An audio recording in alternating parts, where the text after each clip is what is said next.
Hi, my name is Keith Hall and I'm a CPA. I specialize in working with small businesses just like you. We spend a lot of time working on tax forms, filling in information from last year. Maybe too late to do much about it, but I want to talk to you about some creative ways of actually keeping more of your money, sending less to the IRS. So my tax tip number 3 is encouraging you to look at things a little bit differently related to your medical expenses. Okay, unfortunately, we all have medical expenses. We have medical insurance premiums, our health insurance premiums. Now, those are kind of taken care of for us because as a small business owner, they're deductible right on page 1 of your 1040. But what about the other medical expenses we have? What about deductibles and co-pays, eyeglasses, dentists and doctor bills, prescription drugs that are copay? What about braces for the kids? All of those things are not included on page 1 of 1040.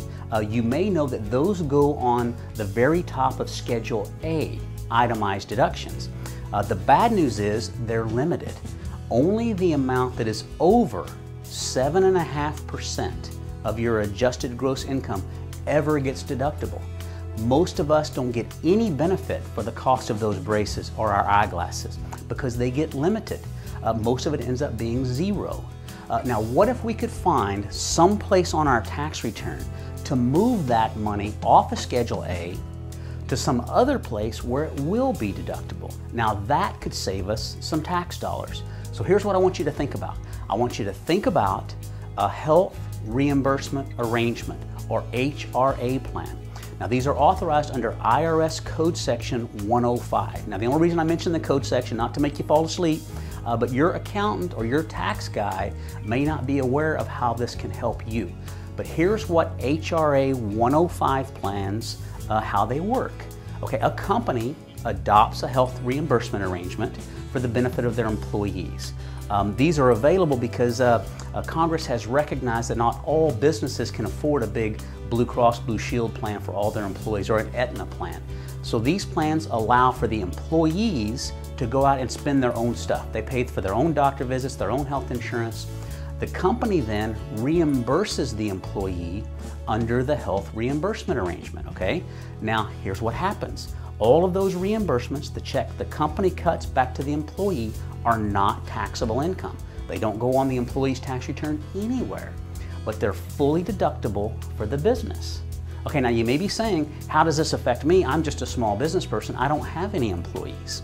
Well, here's the idea. I want you to consider hiring your spouse. Now, don't go out and get married for this because you might not be ahead of the game. But if you have a spouse, they probably already help in the business. They help with your accounting, they help with your marketing, they do mailings, they help with your schedule. They already do something. What I want you to do is make that relationship formal. Actually make them a bona fide employee. Develop a job description, do time cards even, pay them a check every week, do the payroll tax returns, all of the things that you would normally do for an employee. Okay, now your new business has an employee. Now go out as a company and adopt a health reimbursement arrangement. You now have an HRA 105 plan for your business. Okay, here's what happens. Your employee goes out and incurs some medical costs. Your employee writes checks for health insurance premiums, or eyeglasses, or braces for the kids. All of these things that you're already paying for.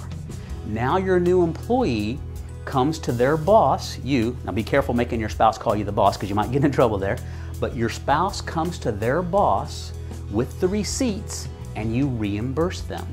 Those reimbursements are not taxable income to the employee, to your spouse, but those expenses are fully deductible right on line 14 of your Schedule C. This is giant, okay? Now what you've done is you've taken those expenses that used to show up on your Schedule A, remember the top part of that Schedule A that ended up being zero because of that limit, now all show up on Schedule C, right on line 14. These are deductible not just for federal income tax purposes, but also SE tax purposes. That can be 40% savings or more.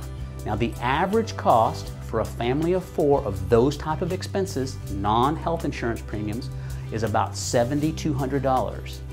40% savings on $7,200 is almost $3,000 in lower taxes just for having one of these plans. This is giant. If you have a spouse that helps you in your business and you have medical expenses right on Schedule A, you've got to get one of these plans. This is huge. Now, what do you have to do to have one of these plans? Only 2 requirements. The plan must be in writing and it must be non-discriminatory. The non-discriminatory part just means you've got other employees, they've got to be covered as well. This can be a great benefit for them as well. The other one, a little more difficult, the plan must be in writing. Now, as you might guess, the IRS wants to see a bunch of paper. You're going to need a plan document, a summary plan description, an adoption agreement, employee notification form, all of these type of forms. But you don't have to worry about creating those. Go out to the internet, search on HRA or Health Reimbursement Arrangement, and you'll get a list of 10 or 20 companies that'll do this for you. Most of them charge about $125 or $150, has all the paperwork ready to go. It's a bargain to spend $150 for $3,000 of tax savings. But again, don't take a shortcut. Don't pretend. Don't just move the money off of Schedule A onto Schedule C. Make sure you have the plan in writing. Hire your spouse. Do the paperwork. The real cost of this $3,000 in lower taxes is doing a little bit of paperwork. Now that sounds like the IRS, but don't just pretend. So at the end of the day, you've hired your spouse, you keep track of the records, you reimburse those expenses, and when it's time to do that tax return next April 15th, you're going to pay $3,000 less in tax. Guys, this is huge. If this fits your circumstances, you gotta have an HRA 105. So this is my tax tip number 3. Hire your spouse, adopt an HRA 105, and when it's time to do that tax return, you're gonna keep $3,000 more of your money. Thanks for watching. Don't forget to check out the links above and the links below for more detail. Also, make sure to rate, comment, and subscribe. If there's something else you would like to see, just let us know. Email us at request@mahalo.com.